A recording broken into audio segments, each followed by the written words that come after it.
I think when it comes to the African governments, they're trying. You know, unfortunately, the government system there is not as mature as it is, you know, out west. And then a lot of governments in Africa don't really control the government. You know, presidents come in meaning good. The ministers try to get certain things done, but it's just like prime example when you look at the financial system in Africa. You know, when you look at Africa as a continent, as much resources as it holds, it should be able to finance every major scalable project in Africa. But the problem is these countries don't control their own minerals. They don't control any of it. So it's to the point where you can only bargain and leverage with something that you have control over. And a lot of countries in Africa are all being controlled by Western countries. So it's not like in a position where they can actually make decisions to really make huge benefits, because there's so many interior pieces that's involved and so many other agendas that's attached to it that it becomes so political to make a simple decision as just bringing basic electricity into these countries.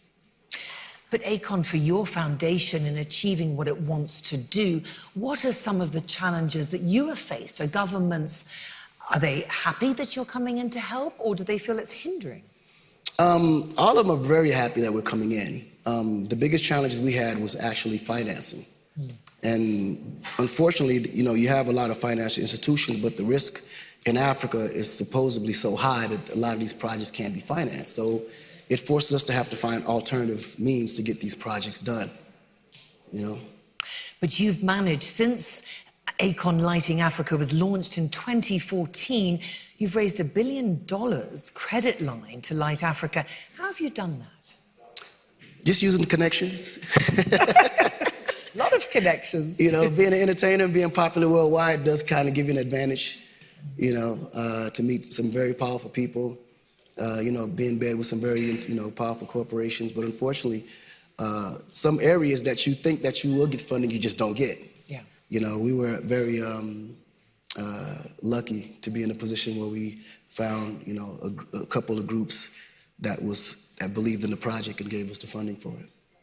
But you yourself have said that you don't think charities in Africa really work. Why not? Charity doesn't work in Africa. You know, this is why we took the for-profit approach, because ultimately if people get used to just asking and you're giving, there's no incentive to want to do it on your own, or no incentive to actually move further. It's like, you can say welfare in the United States.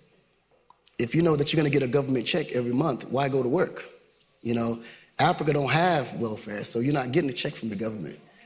They're relying on aid from foundations and so on and so forth. So ultimately what happens with the population, you weaken them, because now they're not given the tools necessary to fish on their own, or, you know, produce on their own, or develop on their own, because they don't have the education, they don't have the finances, and there's nothing there that gives them that extra boost to be able to confirm to them that, okay, if I go on my own, that there's a possible success waiting down the road. But when you employ people and you give them jobs, and they're actually now providing for their families, and they're doing it, you know, with their own hard work, it builds confidence, it builds, you know, more drive, and it gives them that sense of hope, knowing that, okay, if I work hard, I can get to a bigger self or a bigger stage. And then you really see the real entrepreneurship actually come out. All these ideas that they had, now there's hope that actually can be flourished into reality.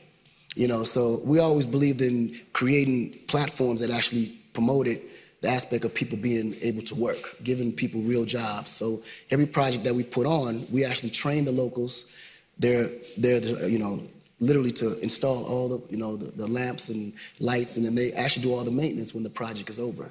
So therefore, if anything goes wrong, the locals are already there, fully trained and employed to be able to keep the project moving, so keep it sustainable. Hey there, thanks for checking out CNBC on YouTube. Be sure to subscribe to stay up to date on all of the day's biggest stories. You can also click on any of the videos around me to watch the latest from CNBC. Thanks for watching.